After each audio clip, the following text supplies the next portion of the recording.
चंद्रेश्वर, सोमेश्वर शिव महापुराण की कथा आप सुन रहे हैं।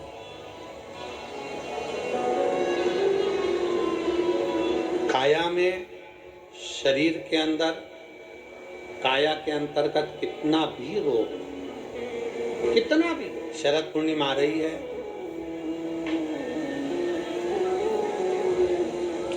सोलह तारीख के रात्रि के समय पर,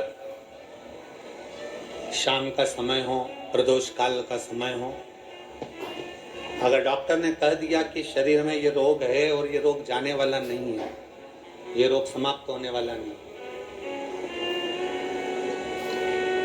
एक बेलपत्र, एक दुर्वा और एक चावल का दाना, सफेद चावल का दाना, एक दाना मात्र अक्षत। सोमेश्वर भगवान शंकर के नाम का उच्चारण कर कर, जरा ध्यान देंगे सभी लोग। जैसे ये शिवलिंग है, ये जलाधारी है, और ये जलाधारी के सामने से जो जल बहता है, गणेश जी, कार्तिकेय और अशोक सुंदरी का जो स्थान बीच में है, शिवलिंग का जो जल बहकर नीचे की ओर आता है, यहाँ जो जगह होती है, आप लोग आस्था चैनल के माध्यम से आप इसका स्मरण कर सकते हैं। और दूर दूर अगर दिखाई नहीं दे रहा हो तो आप उसको बाद में चैनल पर, कथा के बाद में आप लोग आस्था चैनल खोलकर या यूट्यूब पर उस कथा के अंतर्गत आप उसको देख सकते हैं। ये शिवलिंग, जलाधारी, जल बहने का स्थान, ये शिवलिंग के सामने जो स्थान होता है, यहाँ से पानी चढ़ाते हैं तो बहकर जो नीचे आता है, जितना मोटा ये जलाधारी का स्थान होता है, इसी स्थान पर एक चावल का दाना, एक दुर्वा, एक बेलपत्र खड़ी की खड़ी यहाँ समर्पित करें। बेलपत्री का डंडी का मुख नीचे हो, बड़े पत्ती का मुख ऊपर की ओर, दुर्वा का भाग ऊपर की ओर हो, चावल का एक दाना यहाँ समर्पित कर दें। और बाबा देवादिदेव महादेव को यहाँ समर्पित करने के बाद सोमेश्वर महादेव का श्री शिवाय नमस्तुभ्यं का स्मरण कर कर अपने रोग, जो भी बीमारी है उसका स्मरण कर कर बाबा से प्रार्थना करें। उसमें से बेलपत्री और दुर्वा दोनों को लेकर आए, हटाकर कटोरी में रख लें। एक लोटा जल प्रदोष काल में शंकर भगवान के मंदिर में समर्पित करते हुए और बाबा को प्रार्थना करें। और वो दुर्वा और वो बेलपत्र दोनों को लिए, दुर्वा को उसी शरद पूर्णिमा की रात्रि को चबा चबा कर अच्छे से खा लें, जो एक दुर्वा आप लेकर गए हो, और बेलपत्री को दूसरे दिन सुबह के समय पर जब उठें, उठने के बाद ब्रश आदि करने के बाद, स्नान आदि करने के बाद, भोजन आदि करने के पहले उस बेलपत्र, जो छोटी सी बेलपत्र, उसको चबा चबा कर खा लें। कैसा भी रोग है उसका 15 दिन बाद जांच वापिस कराएं, धीरे धीरे उस रोग में आराम लगना प्रारंभ हो जाए। कैसा भी रोग। शरद पूर्णिमा पर चंद्रेश्वर महादेव की शिव महापुराण की कथा फिरोजाबाद के इस पवित्र प्रांगण के अंतर चढ़ने से बच सकते।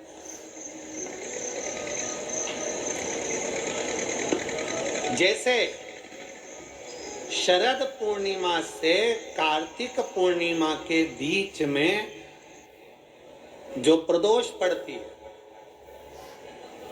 कार्तिक के महीने में जो 2 प्रदोष पड़े, शरद पूर्णिमा से लेकर कार्तिक पूर्णिमा के मध्य में जो प्रदोष पड़ती है, उस प्रदोष पर, प्रदोष काल में अगर एक आधी चम्मच भी गौ माता का दूध मिल जाए, एक छोटी सी कटोरी में सीधे हाथ में दूध और उल्टे हाथ में दूध, जल का पात्र या उसी पात्र के ऊपर दूध का पात्र रखकर हाथ में लेकर जो शंकर के शिवालय में देहली पर खड़ा होकर शंकर से अपनी कामना कर कर शंकर के मंदिर में जाकर दूध अशोक सुंदरी वाली जगह पर चढ़ाकर जल शंकर के शिवलिंग पर जो समर्पित कर देता है, देवादिदेव महादेव उसकी कामना पूर्ण कर देते हैं।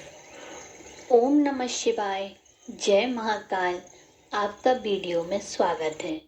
जैसा कि आपको पता ही है, गुरुजी की जो अभी कथा चल रही है, श्री चंदेश्वर सोमेश्वर शिव महापुराण कथा, उस कथा में गुरुजी द्वारा 2 नए उपाय बताए गए हैं, जो आप आने वाली शरद पूर्णिमा पर कर सकते हैं। कल जो पूर्णिमा पड़ रही है उसे शरद पूर्णिमा कहती हैं। यह उपाय आपको कल शरद पूर्णिमा पर ही करना है। यह एक प्रकार का रोग मुक्ति उपाय है। इसके लिए आपको लेना है एक दुर्वा, एक बेलपत्र और एक साबुत चावल का दाना। ये तीनों चीजें लेकर और एक लोटा जल लेकर आपको चले जाना है शिव मंदिर। अब शिवलिंग में जहाँ जलाधारी से जल बहकर नीचे की ओर गिरता है, उसके नीचे की ओर जो पट्टी होती है, उस पट्टी पर आपको दुर्वा, बेलपत्र और चावल समर्पित करना है। जलाधारी से जो जल बहता हुआ नीचे की ओर जाता है, उस नीचे की तरफ आपको सबसे पहले दुर्वा खड़ी दुर्वा वहां पर रख देना है, चावल खड़ा करके रख देना है और बेलपत्र भी वहां खड़ी करके समर्पित कर देना है। जब आप बेलपत्र खड़ी करें तो डंडी का मुख नीचे की तरफ और पत्ती का मुख ऊपर की तरफ होना चाहिए। तीनों चीजें समर्पित करने के बाद आपको सोमेश्वर महादेव का स्मरण करना है और अपने रोगों की प्रार्थना कर लेना है। फिर कुछ देर बाद आपको वह दुर्वा और बेलपत्र उठा लेनी है। चावल चढ़ा रहने दें, दुर्वा और बेलपत्र उठा लें। उठाने के बाद आपको एक लोटा जल शिवलिंग पर समर्पित कर देना है और वापस अपने घर आ जाना है। अब जो दुर्वा आप लेकर गए उसे उसी दिन शरद पूर्णिमा की रात्रि को ही खा लेना है। फिर जो बेलपत्र भी आप लेकर गए थे वह आपको दूसरे दिन में खाने के बाद खाना है। आपको दुर्वा शरद पूर्णिमा की रात्रि को ही खानी है और बेलपत्र दूसरे दिन खाना है। ऐसा करने से रोगों में आराम लगना आरंभ हो जाएगा।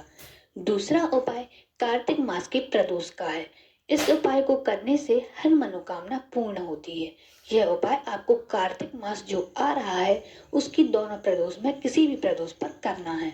आपको लेना है गाय का दूध। आपको थोड़ा सा 1 चम्मच 1 कटोरी गाय का दूध मिल जाए तो वह आपको ले लेना है और साथ में आपको 1 लोटा जल लेकर चले जाना है शिवलिंग के पास और सबसे पहले दूध को आप माता अशोक सुंदरी के स्थान पर समर्पित कर दें।